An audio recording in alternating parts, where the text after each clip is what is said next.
Panginoon, ito ang aming dalangin at tinig ng aming puso. Maraming salamat sa iyong pag-ibig sa amin.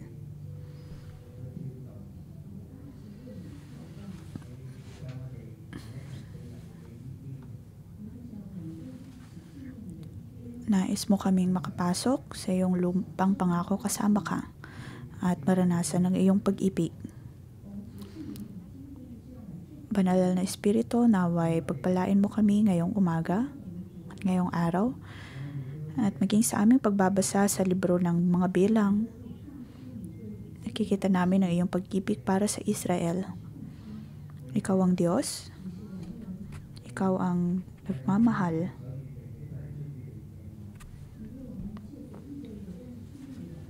Ang lahat ng iyong inahanda ay dahil sa iyong pag-ibig. Kami ay nakatatanggap sa pamamagitan mo. Ikaw ay aming pinapasalamatan, naway iyong pagpalain ang salita ngayong umaga. Sa ngalan ni Jesus, Amen. Magandang umaga sa lahat. Ngayong umaga ay babasahin natin ang ika-36 na kabanata ng mga bilang at ang magbabahagi ng salita ay si Pastor HK.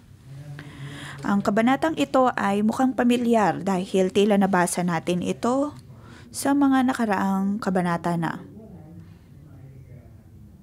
Ito ay parang tubig na dumadaloy sa atin. At tila tubig na dumadaloy sa ating mga paa.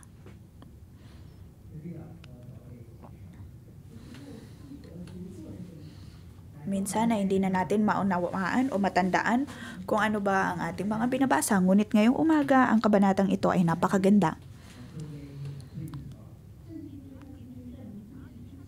Ito ay dahil nakita na natin sa mga nakaraang kabanata, lalong-lalo na sa kabanata ika-27.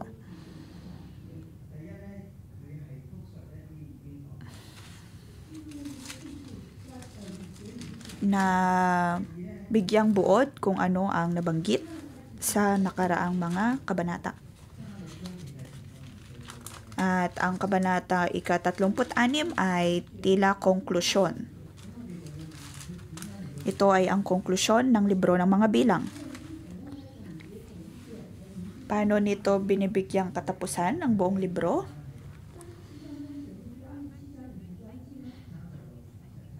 Ano ang koneksyon ng kabanatang ito sa ika-27 kabanata?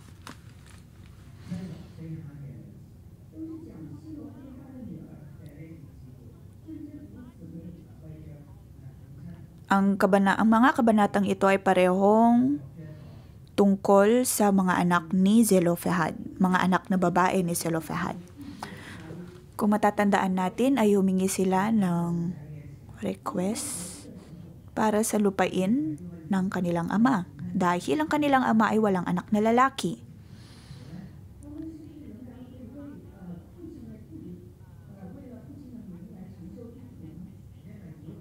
Sila ay humingi ng bahagi ng kanilang lupain. Dahil kung hindi sila tatanggap ng kanilang bahagi sa lupain, ay paniguradong mawawala ang pangalan ng kanilang ama. Ito ay kanilang hiningi para sa kanilang pamilya.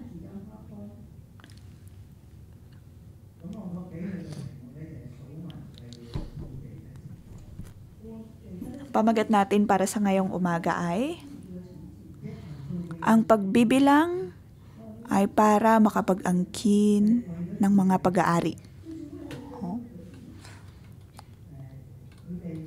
Sa libro ng mga bilang, mababasa natin na ang pagbibilang ay para magkaroon sila ng lupain o parte sa mana ng Panginoon.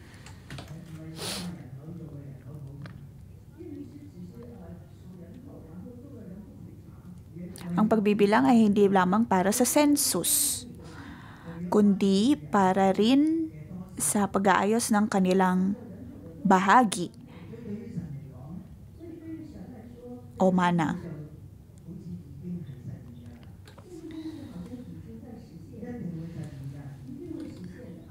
Ang pangako ng Panginoon ay mapapangyari.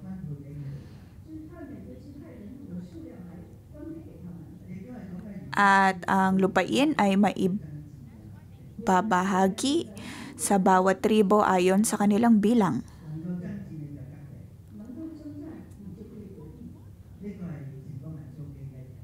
Kung isang tao ay makikipaglaban, paniguradong sila'y makakatanggap ng kanilang parte sa lupain.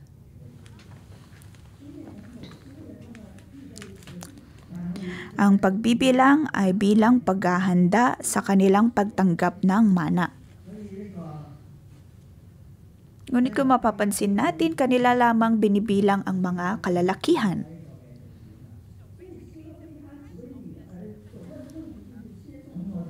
Ibig sabihin ay mayroong punto ang kahilingan ng mga anak na babae ni Zelophehad. Ang kanilang ama ay namatay sa ilang dahil sa kanilang kasalanan at nandoon ang pagtatanong ng mga anak ni Zelophehad kung sila ba ay may bahagi sa lupain. Dahil kanila lamang binibilang ang mga kalalakihan. At bilang mga anak na babae ay maaari ba nilang tanggapin ang kanilang bahagi sa mana? Kung tutuusin ay napakasimple ng kabanatang ito. Mula verse 1 to 9 ay konektado ito sa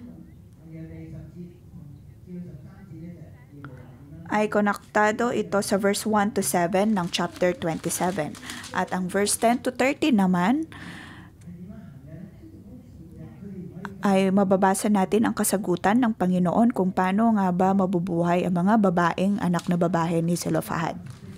Hindi dapat sila makakapag-asawa ng labas sa kanilang pamilya.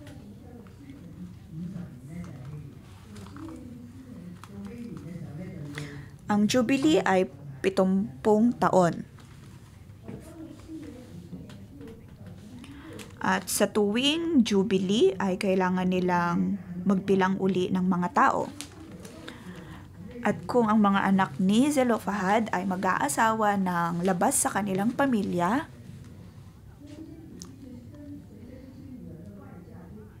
ang lupain ay mapupunta din sa ibang mga tribo. Ibig sabihin, kung makakapag-asawa sila ng labas sa kanilang sariling tribo, ang lupain ay mapupunta sa kung kanino sila nakapag-asawa. At hindi na mapupunta sa lipi ni Manases. Kung kaya ang mga anak na babae ni Zelophehad ay dapat lamang na makapag-asawa ng mga galing din sa kanilang lipi.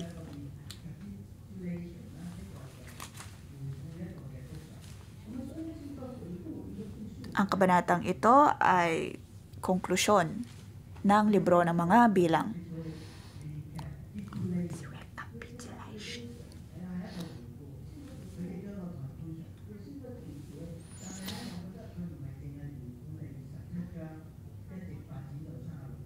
Ito ay pagbibigay buod sa buong libro ng bilang.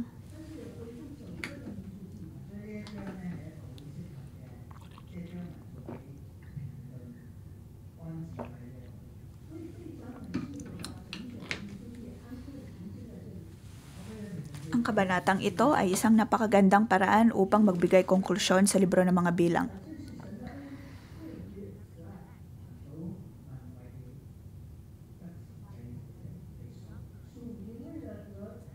Ang pagbibilang ay para sa pagtanggap ng mana.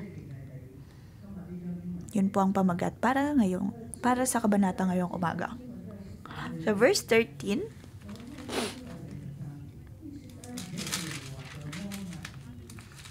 ito ang mga batas at tuntuning ibinigay ni Yahweh sa Israel sa pamamagitan ni Moses sa kapatagan ng Moab sa tabi ng Jordan sa tapat ng Jericho.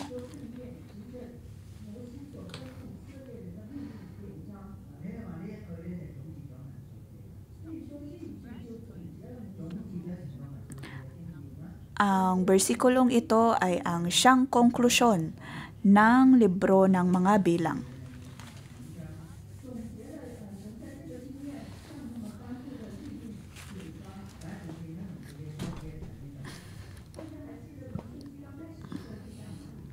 Paano ba nagsimula ang libro ng mga bilang?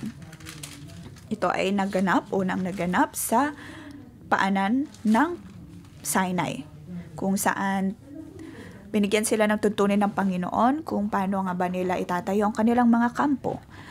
Doon po nagsimula ang libro ng mga bilang.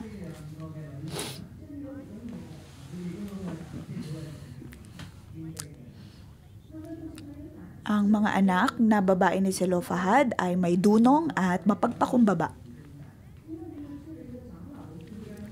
Sila ay pumunta sa harap ng mga pinuno upang ihayag ang kanilang daing. At si Moses ay hindi sila sinagot agad-agad. Bagkus ay tumulog din siya sa Panginoon upang hingin sa kanya kung ano ba ang dapat na gawin. At mula sa Panginoon ay kanyang ibinigay ang tuntunin na dapat nilang sundin. Sa chapter 27 ay nabasa natin doon ang kahilingan ng mga anak ni Zelofehad.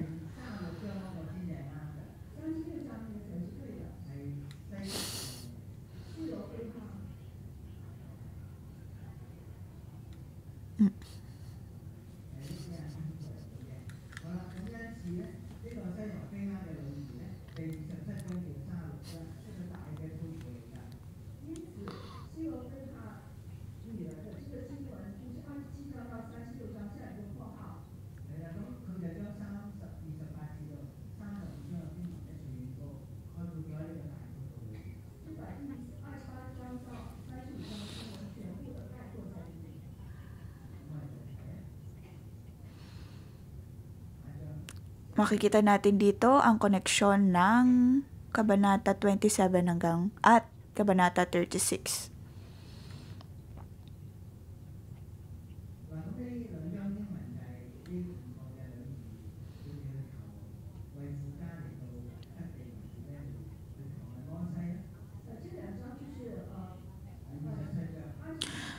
Sa chapter 27, nabasa natin doon ang kahilingan ng mga anak ni Zelofehad na magkaroon ng bahagi sa lupang pangako o sa mana na ibibigay ng Panginoon para sa Israel.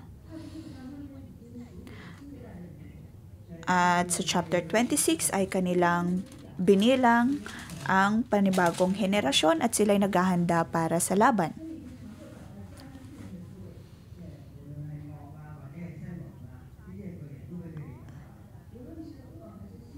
Sa chapter 26 ay nabasa natin ang kanilang paghahanda para sa laban kontra kay Sihon at Og. At sa tuwing sila sumusunod sa Panginoon ay paniguradong nandun ang tagumpay. Sa chapter 28 at 29, ito naman ay tungkol sa mga handog na dapat nilang ibigay sa Diyos.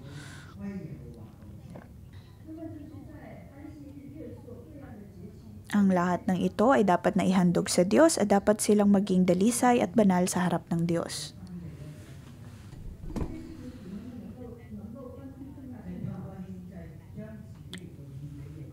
Ang kanilang paghahandog ay higit na importante sa lahat. Yun po ang verse 28 at 29. At sa chapter 30, sa kanilang pagkakaroon ng pangako ay dapat nilang gampanan ito. Ang mga patuntunin tungkol sa kanilang panata ay dapat na masunod.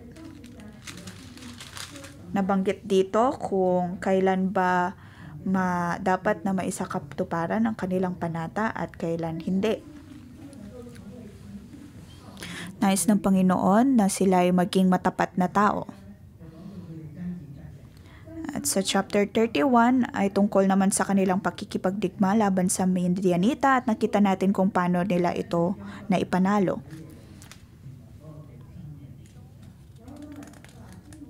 Nagbigay sila ng handog sa Panginoon bilang paghingi ng kapatawaran sa kanilang pagpatay ng mga tao.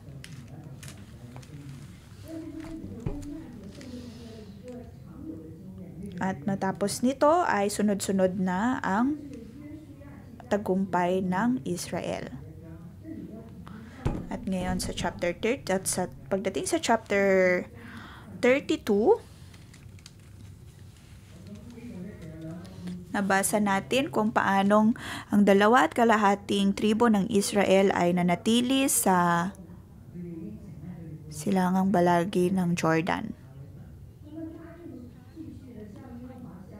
Nangako sila na makikipaglaban sila para sa Panginoon hanggang sa makuha ng iba pang mga lipi ng Israel ang kabilang bahagi ng Jordan. Naroon ang kanilang pangako na sila ay makikibahagi sa digmaan. At sa chapter 33 naman ay nabanggit ang tungkol sa paglalakbay ng Israel. Ang 42 istasyon na napuntahan ng Israel. Napuntahan ng mga Israelita dahil sa kanilang paglalakbay sa ilang.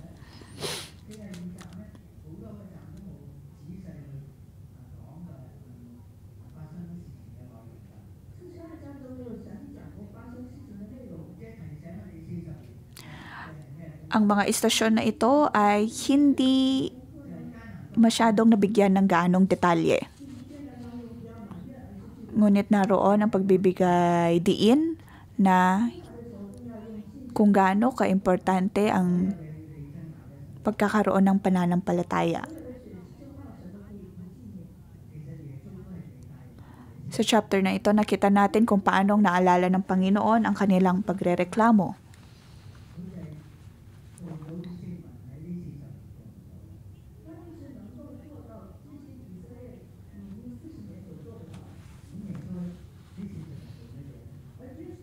Ang Panginoong Hesus ay nagkaroon ng 40 araw na pamamalagi sa ilang. Ngunit naroon siya upang manalangin at hindi siya naging tulad ng mga Israelita na nagreklamo. Nilampasan ng Diyos ang lahat ng mga tukso mula sa kaaway at iyon ay isang leksyon na dapat nating matutunan mula sa Panginoon. At sa chapter 33, 34, 35 ay tungkol naman sa paghahati-hati ng bahagi ng lupain. Nabanggit ang tungkol sa mga lungsod kanlungan na dapat itayo ng mga Israelita. Ito ay upang maibahagi ang habag at biyaya ng Panginoon sa buong lupain sa buong tribo ng Israel. Kailangan nilang mapanatiling malinis at banal ang lupain. Kung kaya naman sila ay mayroong lungsod kanlungan. At ngayon, tayo ay nasa chapter 36 na.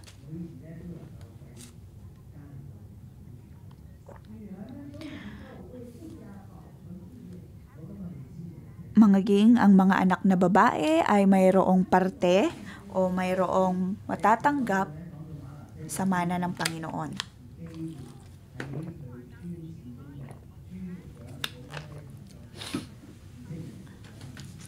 Sa verse 1, ang mga pinuno ng sambayan ng angkan ni Gilead na anak ni Machir at apo ni Manases na anak ni Hosea ay lumapit kay Moses at sa mga pinuno ng Israel.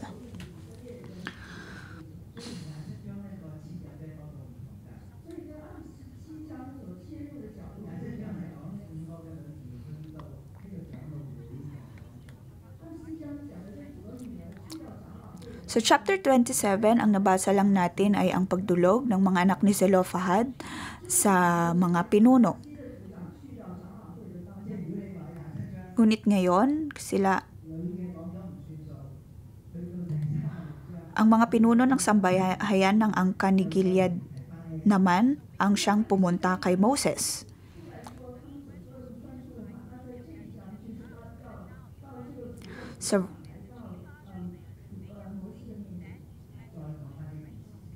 Sa chapter 27, ang mga lumapit ay mga anak na babae, ngunit sa chapter 36, ang mga lumapit na ay ang mga pinuno ng sambahayan ng angkan. Sila ay mula sa angkan ni Gilead na anak ni Machir at apo ni Manases na anak ni Jose.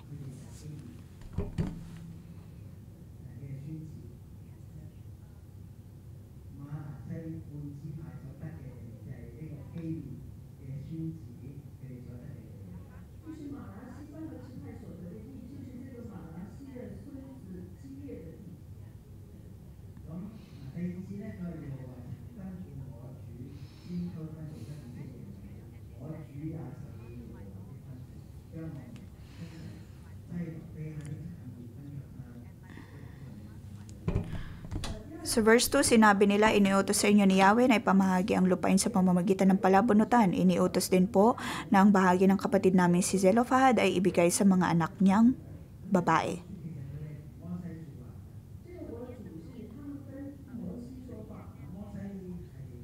Dito ay nakikipag-usap ang mga pinuno kay Moses.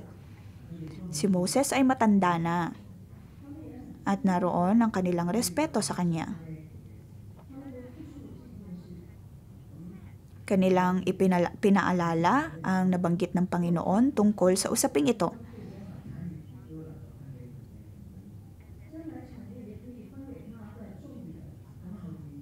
Kanilang pinaalala kung ano ba ang dapat na gawin para sa mga anak na babae ni Zelophehad.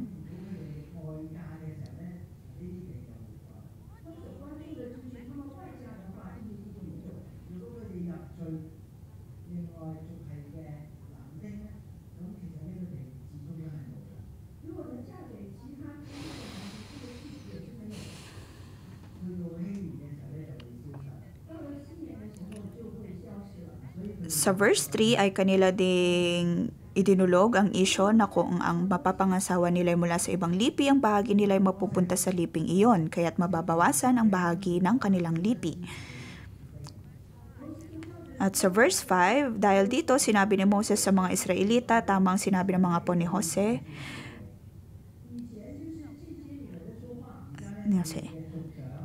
kung ano man ang sinabi ng mga anak ni Zelophehad nung nakaraan ay tama.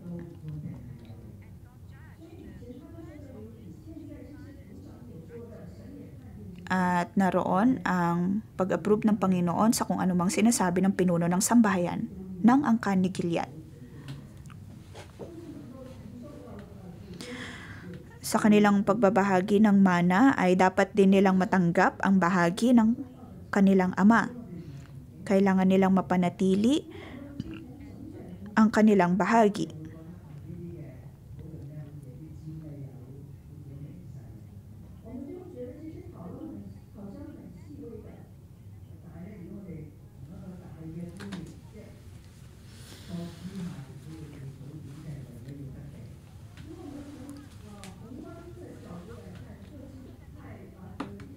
Kung titignan natin mabuti, ang lahat ng mga lipi ng Israel ay ibinilang upang magkaroon sila ng bahagi sa mana. At sa pagtanggap nila ng kanilang mana ay dapat nila itong mapanatili sa kanilang lipi.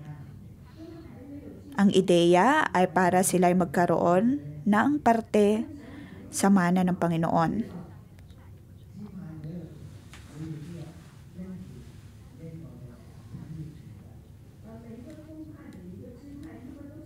Ang bawat lipi ay mayroong karapatan sa mana na nagbumula sa Panginoon.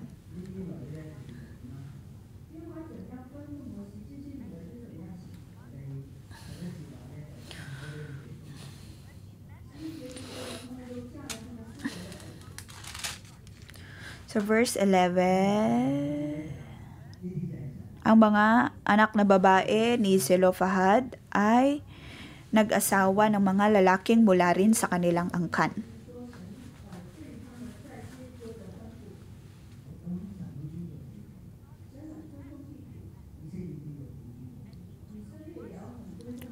Nirerespeto ng Panginoon ang lupain, kung kaya ang mga anak o ang mga Israelita ay dapat ding respetuhin ang lupain. Ito ay upang mapanatili ang kabanalan at kalinisan sa lupain. Ang bawat tribo o lipi ay dapat na mapanatili ang kanilang bahagi sa mana.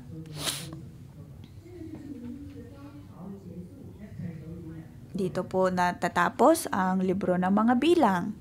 Ang pagbibilang ay para sa pagbabahagi ng lupain.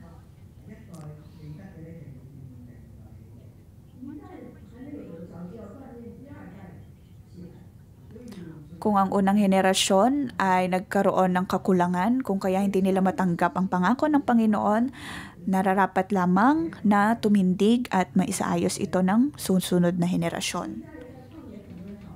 Ang unang henerasyon ay namayapan na sa ilang at ang ikalawang henerasyon ay dapat na tumindig at dapat na sundin ang Panginoon ng may pananampalataya upang kanilang matanggap ang lupain na mula sa Panginoon. Dapat nilang maintindihan ang kalooban ng Diyos upang mapanatili ang kabanalan at kadalisayan sa lupain.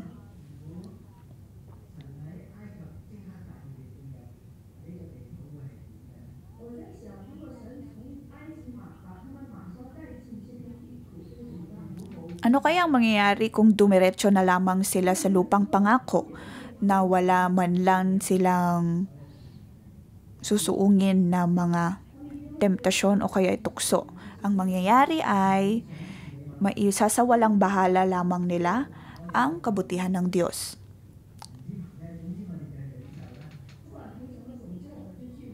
Kung sila'y tatanggap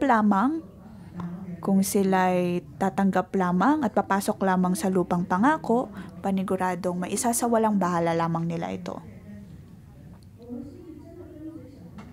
Naroon dapat ang pag-iisip kung tunay nga ba ang kanilang pagsunod sa Diyos. Naroon na sa tuwing nakakaharap ng mga problema at ng mga tukso ay dapat naroon ng pag-iisip na kung tayo ba ay karapat-dapat na makatanggap ng pangako ng Diyos.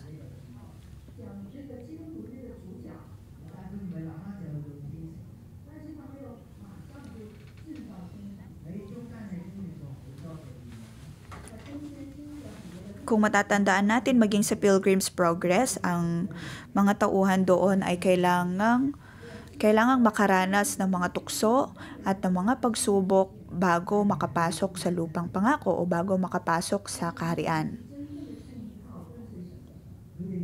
May mga ilan na hindi na nananampalataya sa Panginoon dahil sa kanilang mga karanasan sa mundo.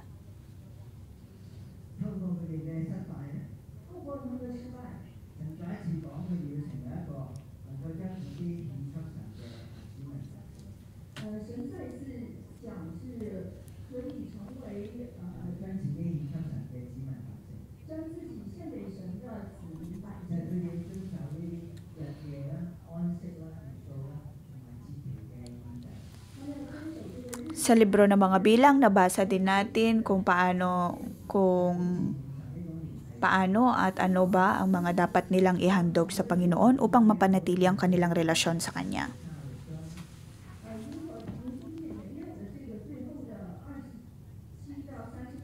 At ngayon, kung wala ang bahagi ng chapter 27 at chapter 36, ang lahat ng mga usapin at mga tuntunin tungkol sa paghahandog at pagsunod sa Diyos ay magiging tila pag-uutos lamang.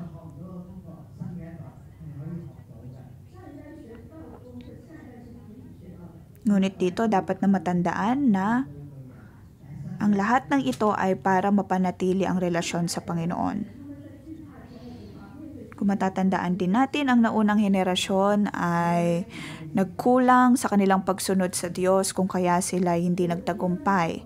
Ngunit ang ikalawang henerasyon ay dapat na tumindig at manampalataya upang matanggap ang pangako mula sa Panginoon.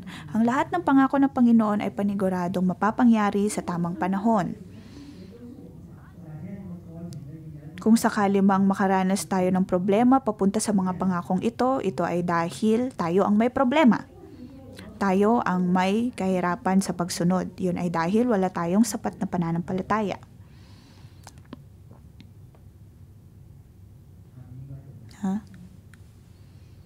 Okay.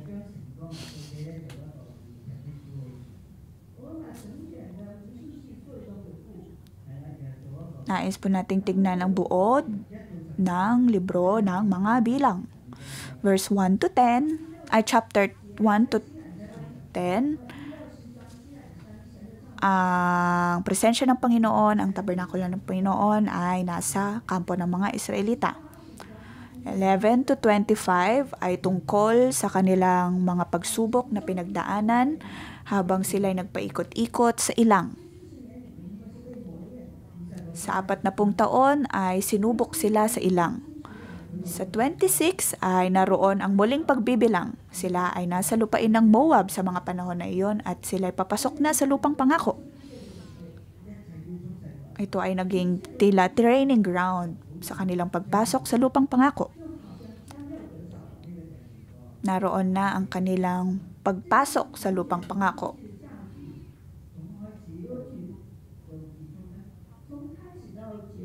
Mula dulo hanggang sa katapusan, ang lahat ng ito ay dahil sa habag at biyaya ng Panginoon.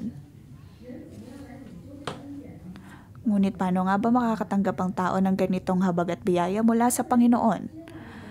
Ito ay sa tuwing tayo nakakaharap ng problema, paano nga ba tayo tumutugon sa Diyos? Iyon ay isang leksyon na dapat nating tandaan. Sa lahat ng pagkakataon, tayo ay nakapokus lamang sa chapter 11 to 25. Ngunit mula umpisa hanggang dulo ng librong ito, makikita natin dito ang kabutihan ng Diyos, makikita natin dito ang habag at biyaya ng Panginoon. Ito po ang libro ng mga bilang. Ang Diyos ay puno ng habag at biyaya at ng kabutihan. Siya ay dinadala tayo ng Diyos sa ilang sa kung paano ding dinala ng banal na Espiritu ang Panginoong Hesus sa ilang upang manalangin. Ang lahat ng ito ay ayon sa kalooban ng Diyos.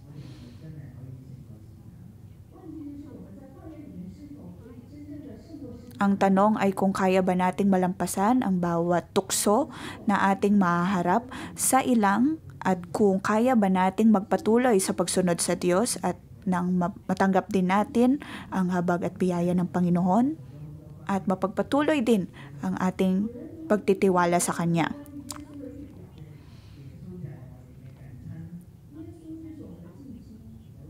Madalas sa pagbabasa ng bilang ay tila ito'y propesiya. Propesiya sa pagdating ng Panginoong Hesus. Kung matatandaan natin, naging mag-asawa si Ruth at Boaz at mula sa kanila ay sa kanila nagmula ang Panginoong Hesus. Sa pagsunod ng lahat ng ito, ng kalooban na ito, ay matatanggap din natin ang ating mana. Purihin natin ang Diyos. Ooh, green.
Gaynoon, nakikita namin kung gaano ka kadakila, napakadakila ng Diyos.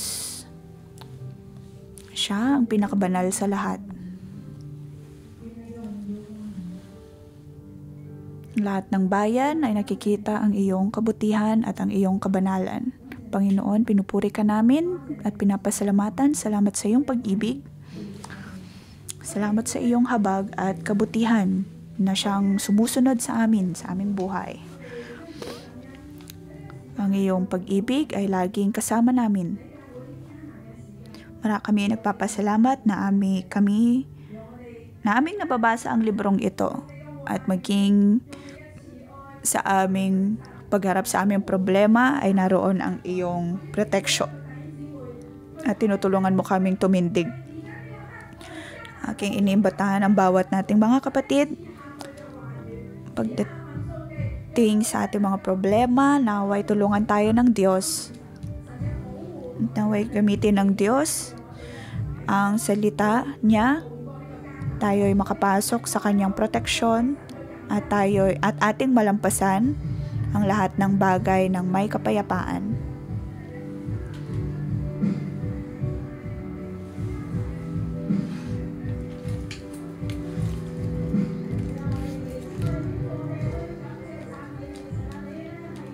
Panginoon, pinupuri ka namin.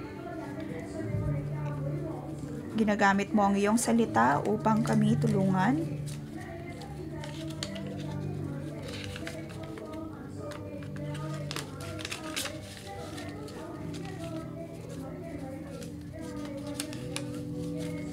Ang simbahang ito ay lumalakad papunta sa iyong pangako at kami ay nagpapasalamat. Panginoon, maraming salamat dahil sa libro ng mga bilang, sa konklusyon ng librong ito, ay iyong tinulungan ang mga Israelita upang maging matatag. At ngayong ay natututo din kaming maging matatag tulad ng mga Israelita.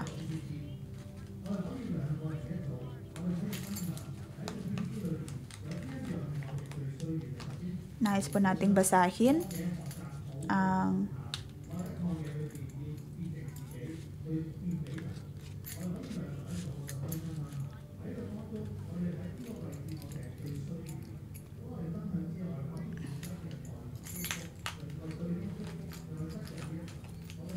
maaari po nating ibahagi kung anong aspeto ng ating buhay ay nangangailangan ng tulong mula sa Panginoon. Panalangin natin kung ano pong kailangan natin sa ating buhay, lalong-lalo na sa ating pagsunod sa Diyos at sa pagpasok sa kanyang pangako.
Ating ipinalangin ang bawat isa na tayo'y kasunod sa Diyos.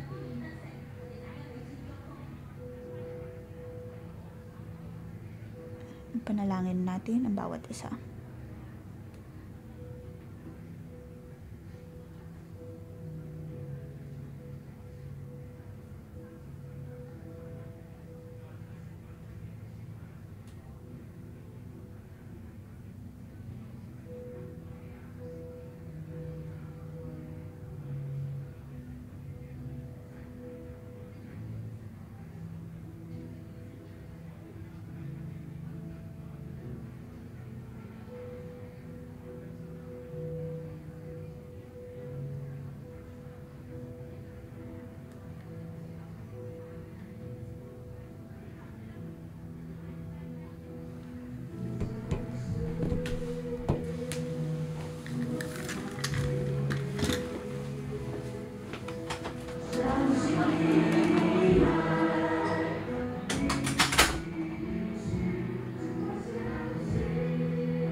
Panginoon, kami ay naniniwala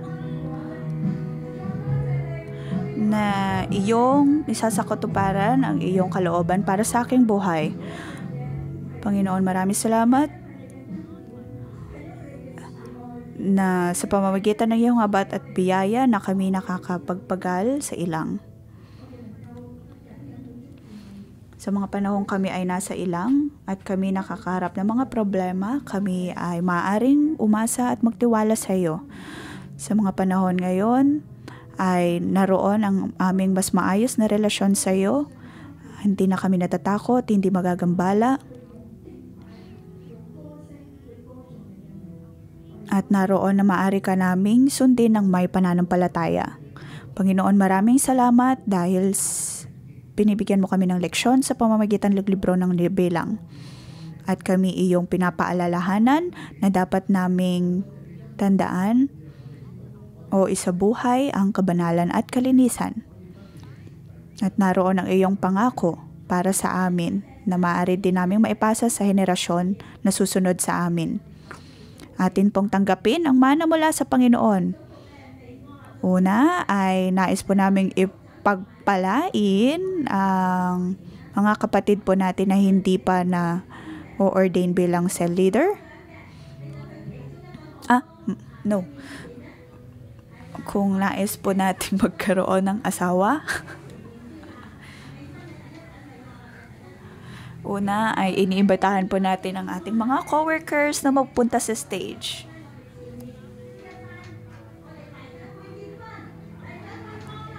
At kung ikaw ay cell leader, ordained cell leader, ay maaari mo ding ipanalangin ang mga kapatid po natin na single at hindi pa ordained na cell leader.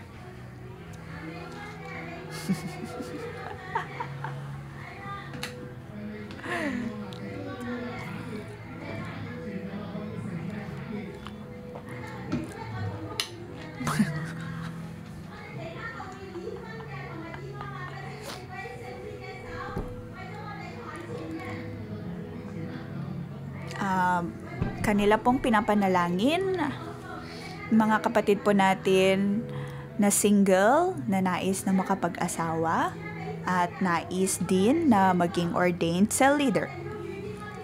Sa ngalan ng Panginoong Hesus, naway makatagpo na ng mga kapatid nating ito ang kanilang mga mapapangasawa. Kung paano mo ako pinagpala, alam ko, Panginoon, na parehong habag at biyaya ang iyong ipapadaloy sa aming mga kapatid. At para sa mga kapatid natin na hindi pa na-ordain bilang cell leader, sa ngalan ng Panginoong Hesus, naway matanggap ninyo ito, naway matanggap ninyo ang pagpapalang ito mula sa Panginoon. Panginoon, kami ay lumalapit sa iyo. At aming pong pinapalangin ang mga kapatid po naming single at hindi pa ordained na cell leader. Tanggapin po natin ito ng may pananampalataya at paniguradong matatanggap po natin ito. Lahat ay inihanda na ng Diyos. Panginoon, maraming salamat dahil sa libro ng bilang. Kami ay naibilang dahil kami ay may bahagi sa mana na mula sa iyo. Nais namin magkaroon ng otoridad na matanggap ang mga biyayang ito mula sa iyo.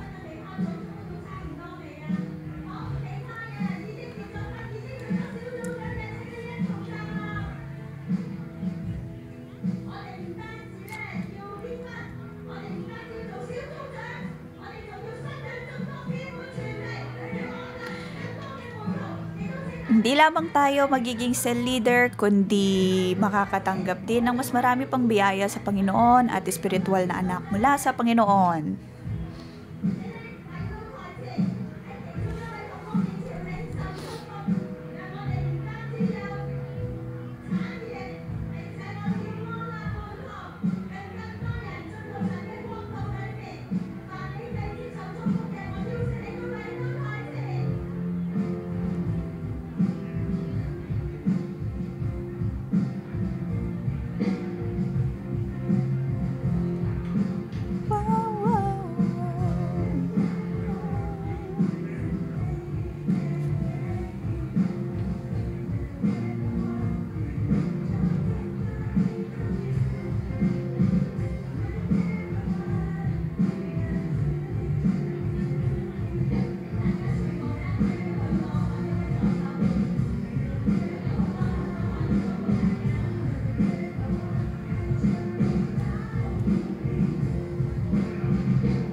Tumindig po tayong lahat at purihin natin ang Diyos.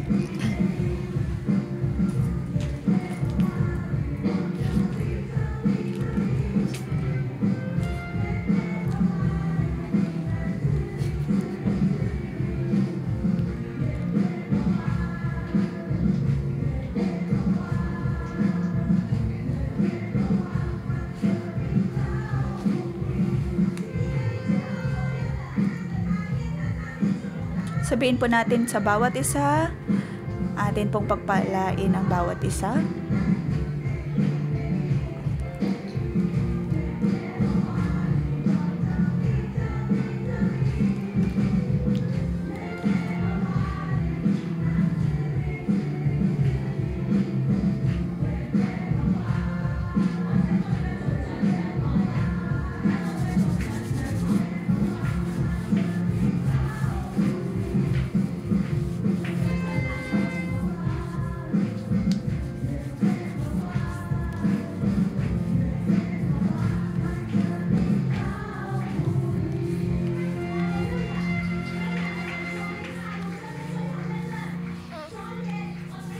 Ngayong araw ay ang ika-30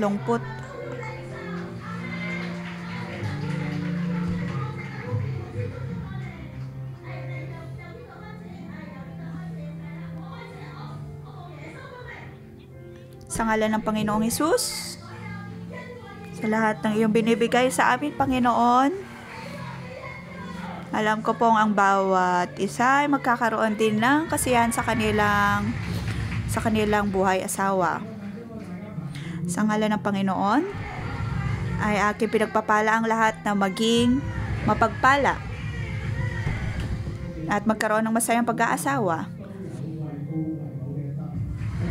Aming pinagpapala ang lahat na magkaroon ng puso na maging magulang at magkaroon ng apoy na maging pastol.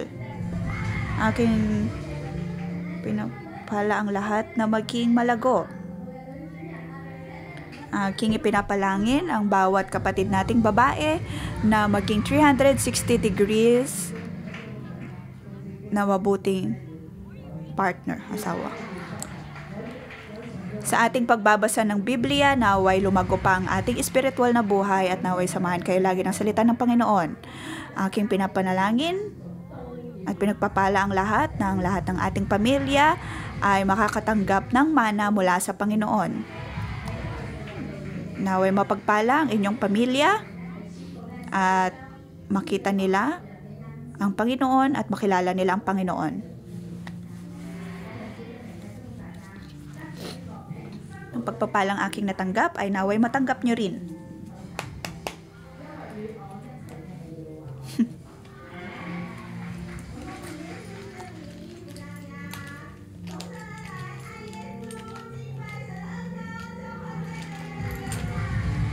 Naway mapunta sa bawat isa ang pagpapala ng pagpupuri at na magkaroon tayo ng maayos na relasyon sa Panginoon. Oh my God. At magkaroon ng maayos na buhay pag-aasawa na mapunta sa inyo. Naway matanggap ninyo ang dunong at pagpapala mula sa Panginoon.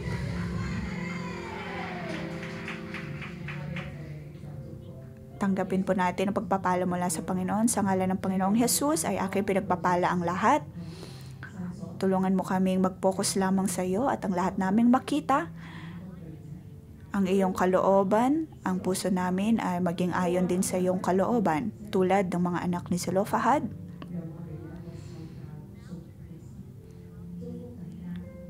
Kung paanong tilulungan sila ng Diyos at sumunod din ang mga babaeng ito sa tuntunin ng Diyos.